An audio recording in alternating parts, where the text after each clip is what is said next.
When I told Dave about this project, he was very, very excited.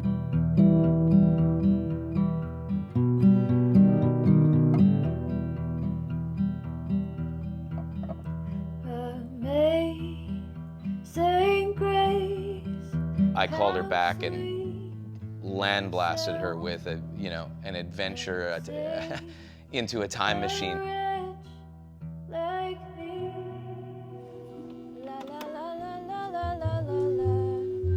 He's like, I want to go through the entire history of music. I want to start in the 1930s and end in the 90s, do all these versions of Amazing Grace. To actually say, we're going to take one song on 4 completely different journeys is really rare. In fact, I've never done it before. How do you want to end it? Do you want to end it on Amazing Grace? So Amazing Grace. Because this was my first recording session in Nashville, I was, I guess, a bit intimidated by the size of the studio and by the musicians. These are people that I've seen on stages at the Ryman Auditorium and the Grand Ole Opry. You could use the clutch on the hi-hat maybe once in a while. We had Travis McNabb on drums. Just but every second time on the snare even just Marc Rogers on bass, who's also a dear friend. And you're literally kind of just going to be playing whole notes. Plays upright as well as electric bass, and Billy Justineau on keys. That's really nice, Billy. Yeah, that's nice. And not too much motion, you know? They're all encyclopedias. They're not just playing on modern records these days and just doing what's now. They can dig back into the history of time. Hey guys, can we launch into this? Yeah. Here we go. Count it in. Dave Kalmusky was actually one of the first producers I met when I came down here, because he's also secretly Canadian. Every pop artist that exists has done some type of cover of Amazing Grace. It's a pop culture song. It's also an African-American spiritual song, and it's something that I sang all through my youth in every choir I've ever been in. Okay, everybody comfortable? Sounds great. Yeah. So, Performing it today in a studio like this with world-class musicians was definitely different than St. John's Church in Whitby, Ontario. That's perfect. I didn't really want a 40s, 50s, or 60s styled performance. I wanted our cool 2017 version to actually time travel. So I just wanted to record us on whatever technology and instruments would have been available in whatever era we landed. Jada, can you just sing again? There we go. I got obsessed when I was building this record cutter, and it's been a 5-year journey of tweaking it and rebuilding it and burning through hundreds of lacquers and making it sound better and better. So if you don't get all this, Ethan, it's gonna skip, you know? It's 1-track mono cut onto a physical disc. If you mess up, there's no way to change it or go back and edit or dub in some new vocal. You just have to be happy with what you recorded. Getting ready to cut a record.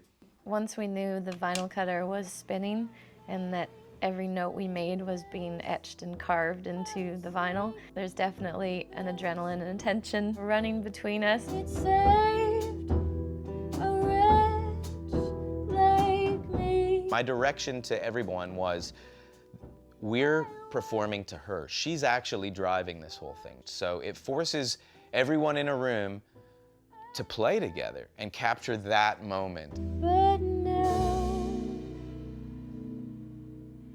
I see that live, off-the-floor performance. I think it makes for a more emotional and a more spiritual recording. Please, God, tell me that cut. The amount of adrenaline. I know, it's good, right? Like crazy.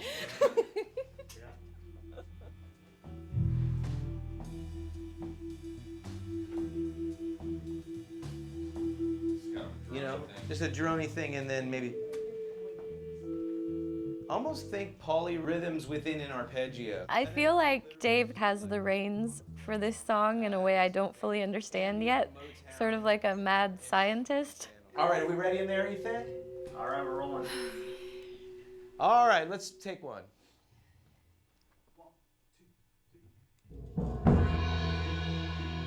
They're all set up in a room. They're not using headphones. Their amps are with them. They are playing live in a room, and that's what we did with this version as well, is played instruments from that era. I played a 1962 Jazz Master. We had Marc playing my father's 1962 jazz bass.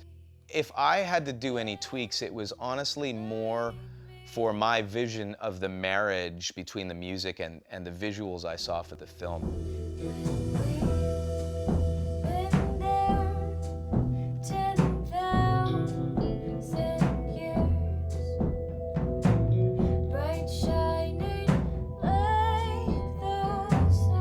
There's a sense of longing, long echoing hallways. It's not a busy environment, it's ambient and sparse.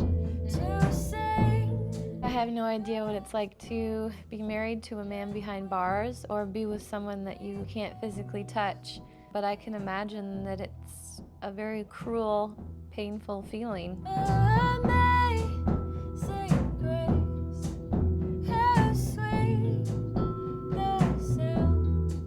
You know, it's a song about forgiveness and redemption. And, you know, there's a lot of surrender involved in those themes. And I think the way that we performed it today was able to evoke that emotion. Was blind, but now I see.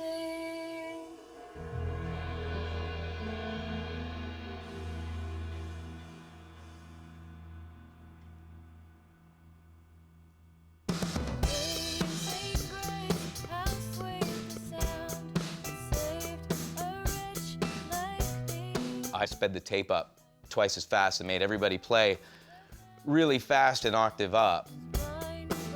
Jada was like, this is stupid, I don't like this, I don't want this version of the song. When it slowed back down, I want it to be like,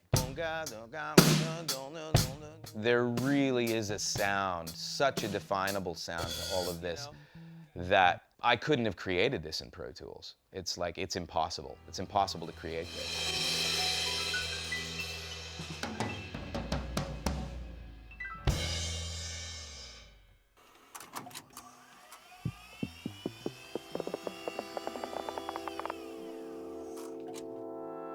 This pad is so lush, I'm not sure why. Well, and that's the thing is I want all dark. I don't want anything to poke out at all whatsoever.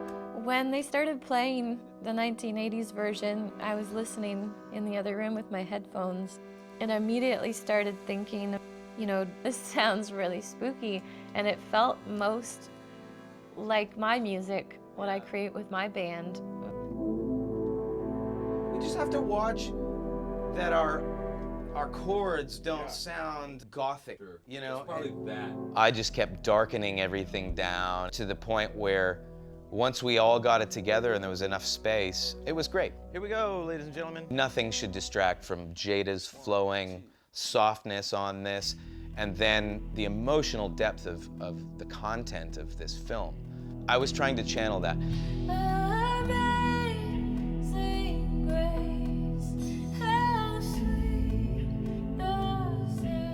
If there's anything I want to do through my music and through this performance, it is to be in the moment with the song and feel every aspect of the performance and feel every aspect of the story that is being told through this documentary.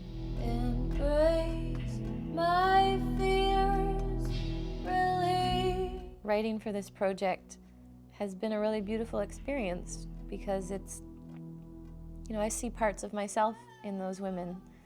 And